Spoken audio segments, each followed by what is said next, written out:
Hey guys, what's up? This is False Bulls 123 and I'm back on my channel. Now, hopefully, if you've been watching my channel regularly, you've noticed that I've been starting to do a bit more bookish content. So to continue this theme, and also because I feel like if I want to sort of blend this with a booktube style feed, I really want to start trying out different styles of bookish videos, not just I guess wrap-ups or TBRs, but also some of the other more niche styles of video that you see on booktube. So today I'm actually going to be doing a book haul. Yay, I know that sounds so much fun. I got 13 books for you. Also, a little bit of housekeeping. Obviously, this angle is a bit different from my normal one. The reason for that is mostly because I'm going to be getting a new bed in September. And so I've been cleaning my room a bit. And so sort of the pile of junk that I usually put my camera on is out in the trash now. So we're filming this from the corner of my bed. So behind me, you can see my Girl on the Train poster, which is in all of my videos, even though I've never seen that movie. And you can also see my, I'd say tapestry, but that's literally a beach towel I got for my senior graduation. And honestly, I've literally never taken it to the beach, but I love how it looks. Nice, sunshiny. It's like one of those cat posters where it's like, hang in there, you know? You know. So, enough jibber jabbering, and let's get into the 13 books that I've hauled over the past 2 months. I know, it's not that many, but I don't really buy that many books. Most of the time, it's from the library. First up is a cookbook, which is super exciting. If you guys don't know, I'm a cook. I love cooking. And so I have a really bad habit of buying cookbooks. This one specifically is Oregon's Cuisine of the Rain by Karen Brooks. I don't know much about Karen Brooks personally, though I am under the impression that she was a restaurant critic for the Oregonian, since right here it says that she was a restaurant critic for the Oregonian. Basically, Cuisine of the Rain is a cookbook that focuses on local culinary staples of Oregon. If you don't know, Oregon has a actually really great agricultural sector, and so we have quite a few local, at least state local, let's say, I guess, culinary fonts. For one instance is the Tillamook Dairy Valley. So basically, Tillamook is a valley area in the north of Oregon, which makes amazing cheeses. And where I am, which is in the Rogue Valley, which is in southern Oregon, we're actually well known for our apple and pear orchards. So if you've ever had a Camise pear, a good chance is that it was most likely grown in the Rogue Valley. We also grow different types of pears besides that, but Camise is the main one. Let's see. So obviously there's a few other staples Oregon is known by, namely, let's see, Marionberries. I believe blue cheese is another one. Salmon and geoduck, which is a type of clam that is specifically grown, but not grown, but specifically found in the area. So obviously Oregon has some unique culinary, ingredients. And so Cuisine of the Rain is based locally on the ingredients that are found there, and also sort of the culinary feel of the state. So I really like that. As a cook, I think that cooking locally and using local produce is a very important, I guess, goal in cooking. And so I'm really glad to have this book, because that would definitely give me a lot of really interesting insight, and also learn more about my local agricultural area. So this is awesome. Remember, kids, farm to table is important and good. Also, I should mention, let's see, this book was made in 1993, so it is technically a bit outdated. It's about 20 years old, so I definitely think that it might not have all the information I might want to know about locally.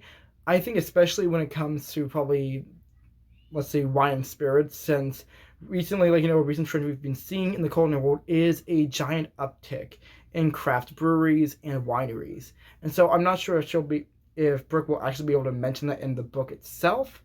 But, I still think there's a great basis and a lot of interesting stuff that I can be learning and cooking from this book. So, happy to get that. Love cookbooks. Then let's move on.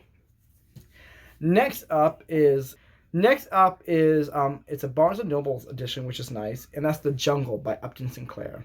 If you don't know what this book is, I shall explain. So, The Jungle is, if I remember correctly, was written in 1906, sometime around, turn of the century, and it's actually considered a classic. Basically, during the time, Upton Sinclair was seeing a lot of the issues with just workers' rights and I guess workers' health and safety in the area. And so he wrote a book as a way of sort of showing the societal ills of the time. So the book is, I wouldn't necessarily say anti-capitalist, but definitely has a socialistic edge as it is mostly about workers' rights. That was his intention on writing it. And so it deals with the sausage industry in general, and also, if I believe correctly, the exploitation of East European immigrants. And so, like, there's a lot of shit in here, but one of the main interesting things about the book historically was that when people read this book, instead of being like, oh wow, look at all those poor people getting fucked over by, like, capitalism, they're like, oh my goodness, that's what's in our sausage?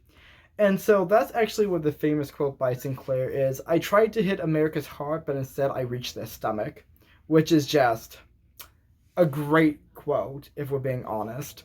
And so basically, what happens is that instead of this book really acting towards workers' rights, it actually instigated the beginning of the Food and Drug Act. Sorry, the Pure Food and Drug Act, which, if you don't know much about American history, is basically the legislature that started a lot of regulation in the food and drink industry.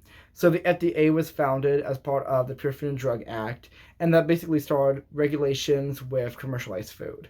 That's actually a really interesting period in American history, especially when it goes with like a lot of, I guess, beverage and other food corporations, like, histories and how like that changed because of it, but that's getting off point.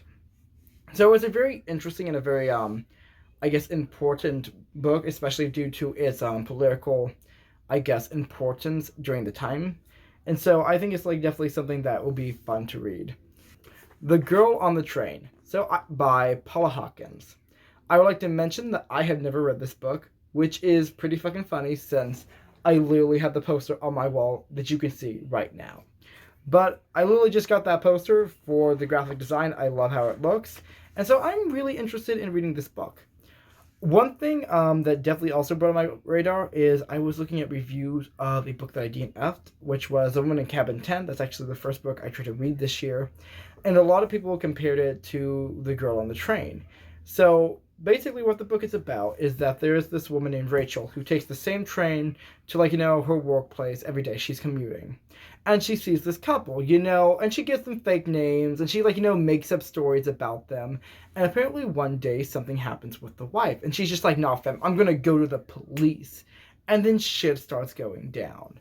So instantly I'm getting sort of an unreliable narrator sort of vibe from the story. And I also definitely get an almost like Gillian Flynn-esque vibe, very Gone Girl in the sense where there's sort of this, did he actually, like, kill his wife? Is that what's happening? And so I'm really interested in this book because it definitely seems to have a lot of great aspects that I enjoy in thrillers, especially unreliable narrators and just sort of like vehicular stories. So stories that involve like trains or planes or like cruise ships where there's like sort of I love stories like that where there's like that where that's the setting. So I'm really interested in reading this book, especially so that I can actually, like, not feel like a piece of shit for having a poster for a movie that I've never seen or read the book that it was based on.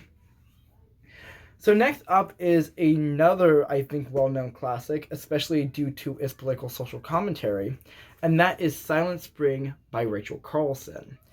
So Silent Spring was a book that was written by Rachel Carlson, who was an ecologist, specifically to the effects of DDT, which was, if you guys don't know, was an herbicide used, I believe, in the 60s and 70s. Basically, the entire point of the book was discussing how DDT and other, like, invasive herbicides and pesticides were essentially poisoning the ecosystem and eventually going to create a world without, like, animals in it. Therefore, when spring came around, there'd be no birds because the birds were all dead, hence the Silent Spring. So this is a really impactful book. It's non-fiction, obviously, but it definitely has a very humanitarian and a very ecological message. And so I'm definitely going to be interested in reading this. I did try picking this up in high school, though I never got very far in it. But I do remember enjoying Carlson's writing style. You'll also notice that I do tend to like collect a lot of books by the name recognition, but I also want to read books that, like, have a important impact on Western literature and canon. So, I'm always happy to like pick up books like that because I think they're going to be interested and I want to know what people are talking about. I want to have that first-hand experience. Next up is, I picked this up just because it was super pulpy and it looked like fun. Midnight Blue Light Special by Shannon McGuire. Not sure how to pronounce her first name. So, from what I understand about this, this is obviously urban fantasy, which I don't mention very often, but it is a genre I love. My mom and my aunt are both really into it, so I grew up picking up a lot of their, paperbacks and reading just all the urban fantasy you can find. And so what I've basically, read from, the back cover and trying to, get sort of a gleaning of what the book's about is that we're following this woman named Verity Price who lives in Manhattan. And so Manhattan has, I believe, a underground cryptid society. So if you don't know, cryptids refer to, let's see, I'm not going to say mythical creatures because it's a bit broader than that. Basically, creatures that have not been proven to technically exist. So this can be things like, the Loch Ness Monster and Bigfoot, but it can also be things like, the Jackrabbit or Giant Squid. So I don't really know much about the story, except I know that's still of cryptids. It's in New York, and that apparently there's some Covenant of St. George, and that has something to do with it. It looks like, kind of like a fun, trashy read. I'm not expecting a lot from this book, but I love pulpy urban fantasy books, and so this is going to be fun. I'm not sure if it's going to be great. I'm not sure it's going to be good, but it's going to be fun. I know that much because I love urban fantasy. Next up is also a book I don't know much about, and this was How the West Was Won by Lou Cameron. So I'm not quite sure what the exact plot of it is. I know the main character's name is Zeb McCahan because that's mentioned on the back cover, but I wasn't able to find a good synopsis of the book anywhere, on the printing or, the foreword or anything. Basically, what I do know is that it is set in the West, and that I believe it is specifically supposed to be discussing I wouldn't say colonization, but the development of the Wild West. So if you don't know, the Wild West was a time period in the 1850s and 60s where the Midwest was being developed by settlers from the East Coast in America.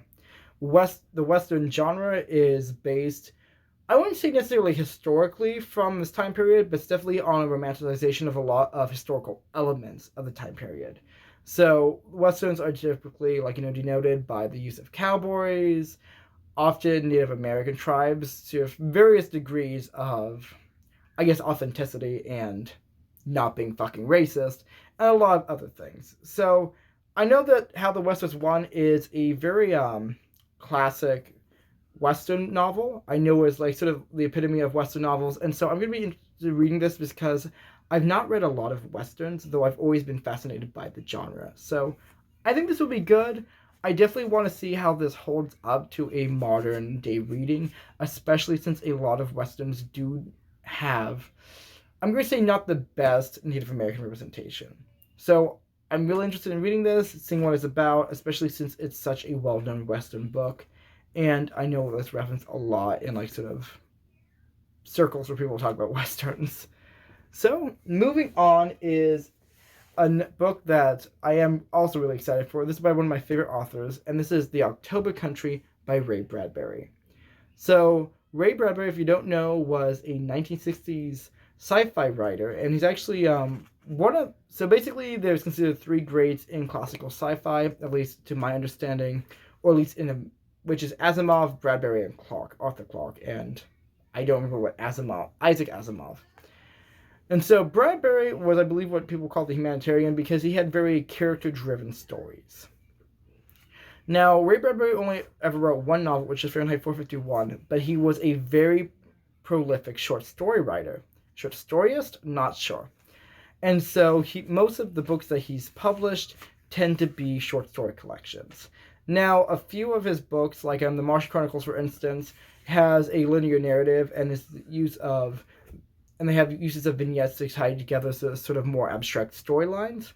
But other books are simply collections of similar styled tales, Now, there are 14 stories in The October Country, and I've only actually ever read 3 of these before, which I'm really glad to hear because I love reading new Ray Bradbury stories, and he has so many.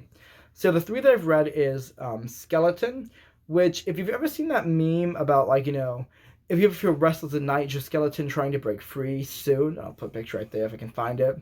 That's basically what the story's about. Essentially, this man develops a neurosis where he's constantly fixated on the bones in his body, and it just gets so body horror-esque, and it's lovely. Like, he's like staring at his nails, and he's just like, "Oh, these bones," and his wife's just like, "No, that's cartilage. It's completely different." And he's like, "Oh, okay," but then he's just like, "Oh my goodness, you have bones in your mouth," and she's like, "Yeah, honey, they're called teeth," and she's like, "Get away from me, Satan," you know? And so basically the guy just goes fucking crazy because there's like bones in his body and they're pretty fucking creepy. And I think that's actually really interesting because it definitely has a lot of sort of body horror and a lot of sort of almost, I would say, dysphoria over how like kind of creepy the human body is.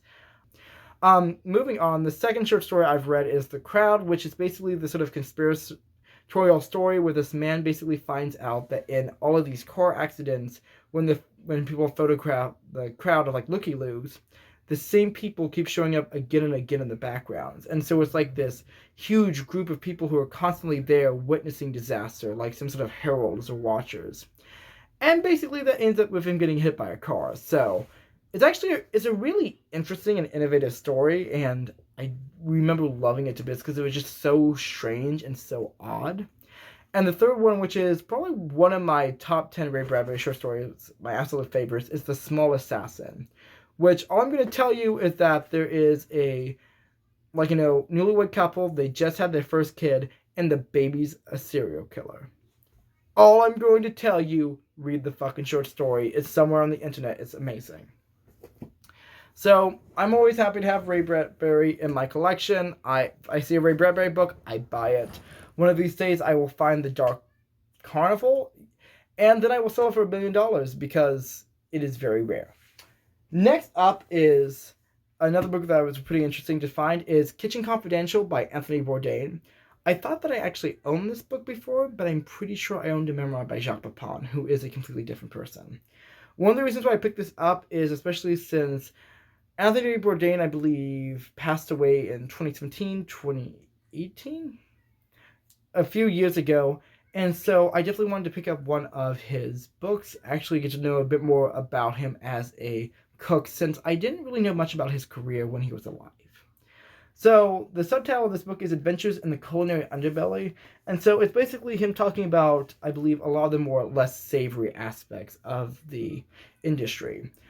Now, I don't know if the stereotype or the meme, whatever you want to call it, sort of escapes the industry, but cooks are generally well known for their substance abuse, which is kind of a weird thing to be well known for, but cooks do a lot of drugs. And so, alcoholism, substance addiction, a lot of issues like that are definitely things that crop up again and again in the culinary industry, in the kitchen.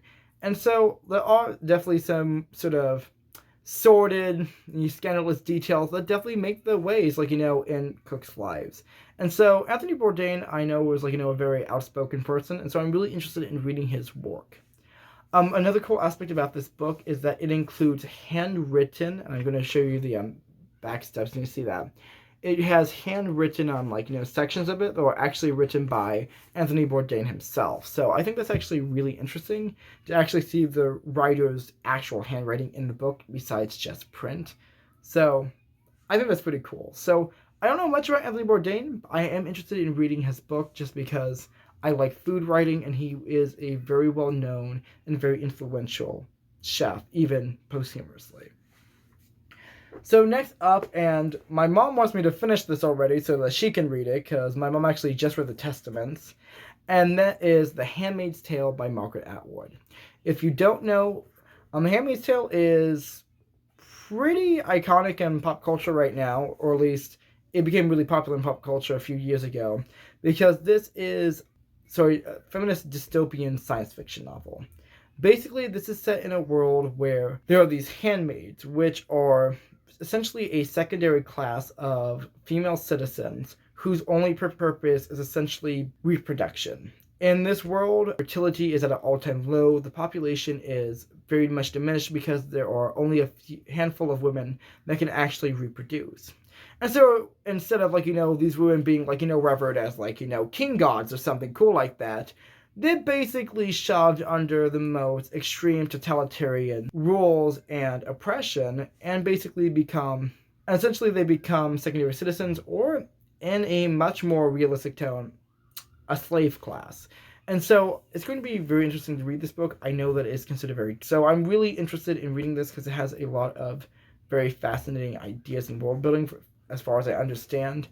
And I think it's definitely a interesting book to read, especially due to its social commentary. So I'm going to move on because next up, and I actually got this book on, I believe it was Paperback Dreams. This in one of her videos, and like, that's such a weird name. And I saw this in the bookstore, and I'm just like, I gotta get it. And that's Rammer Jammer Yellowhammer by Warren St. John. So Rammer Jammer Yellowhammer is essentially, so Warren St. John started getting interested in the sort of extreme fan culture that happens around sports. Specifically, I believe the term that he used was tailgate culture.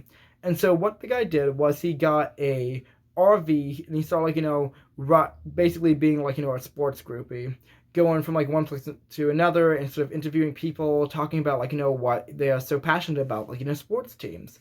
And so this is sort of a like social anthology discussing sports culture in America.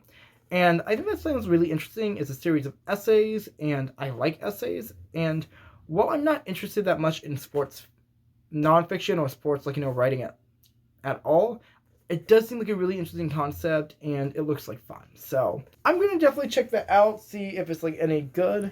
But let's move on to our last three books. So next up is The Prince by Niccolo Machiavelli. So Machiavelli is kind of known as a shady bitch, and this is considered his work where he talks about his shady bitch things. So I'm like, okay, I like being a shady bitch, and so I decided to pick it up. So this actually gave me a lot of Inferno vibes, actually, because if you don't know, the Divine Comedy was written by Dante Alighieri after he was kicked out of Florence for a bunch of political bullshit. And so what he did in the book was he basically took all of his political enemies and he just made them into, like, caricatural sinners in hell, and just, like, tortured them to death, which honestly is the level of edgy fanfic that I want in my, like, Jesus fanfiction. So similarly, The Prince is Niccolo Machiavelli's attempt to basically suck the Italian prince's dick and get him back in the good graces of, like, political power. Basically, at the time, Machiavelli got ostracized. He went to, like, bumfuck nowhere where he had, like, his ranch. And he's just like, you know what would be super cool? What if I just, like, wrote a book for the prince and said, hey, fam, you want, like, an advisor? Because I wrote you this book about how to stay in power and be a shady bitch. And so that's what he did. He just wrote a book about how to be a shitty bitch and how to, like, keep your kingdom and shit. And so, honestly, like, I applaud this man's clout. He's just like, nah, fam, I'm gonna write you a book so that you think about me every night. And the entire book is basically a large discussion about political structures, and specifically a lot of discussion about 14th century Italian politics, which is also one of the reasons why I kind of, like, stopped reading this month. Because I picked this up earlier this month and I stopped reading it because it's a lot of discussion of Italian politics, which luckily there are, like, notes to translate it and stuff, like, to understand the context, but it is a little hard to get through. I definitely think there are some interesting, parts to this, but I'm definitely going to probably pick this up later in my life where I actually have time to, like, read thick, dusty, political science books. Next up is I Was Told There'd Be Cake by Sloane Crosley. So I don't know who the fuck Sloane Crosley is, let's be honest, but I do know that a lot of people think she's funny, and that's good enough for me. Now, I don't remember if I've ever mentioned it on this channel, but one of my favorite authors, or novelists, or whatever you want to call it, is Patrick McManus, who actually used to be a writer for Field and Stream. Basically, he wrote a lot of humorous memoirs, which were essentially just essays, where he, like, told funny stories about, like, outdoorsing.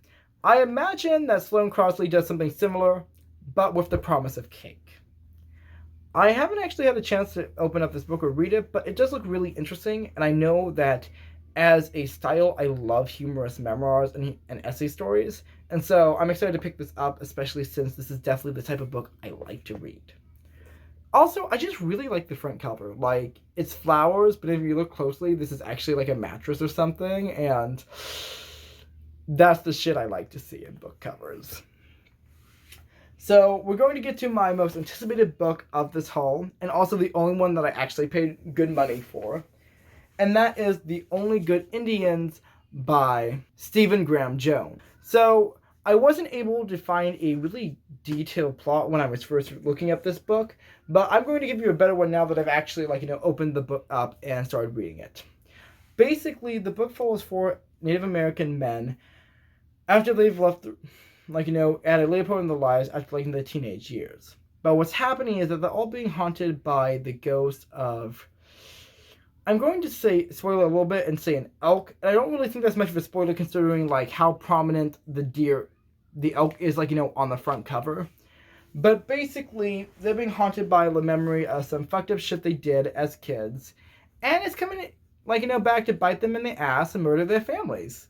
And so I really enjoying that aspect from it, especially since a lot of it is tied into sort of the Native American identity. And there's actually a lot of really great instances where, let's see, Jones actually discusses a lot of the sort of microaggressions, all the discrimination that Native American men meet in society. And so there's actually a good amount of social commentary that's woven in, while also having just really relatable characters. This is the last book that I have recently hauled. So I don't buy books very often. If you know me, you know that I tend to read books from the library, mostly because I'm cheap, and second because I don't have a lot of bookshelf space. But I was having some fun last month, I was back at work, I was donating things, and I said, Ryan, fuck it, I'm gonna get some books, I'm gonna have some Dragon Horde. And I just enjoyed myself. So, hopefully you enjoyed that book haul. I've never done one of these before, so if you have any tips or suggestions on how to do it better next time, let me know down below in the comments.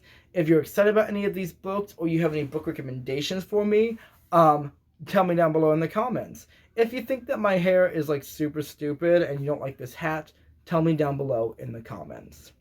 Anyway, guys, thanks for listening, and please do remember, wash your hands, tell your loved ones you love them, and please every day try to be better and do better. This is False Bulls 1, 2, 3, and I'm signing off.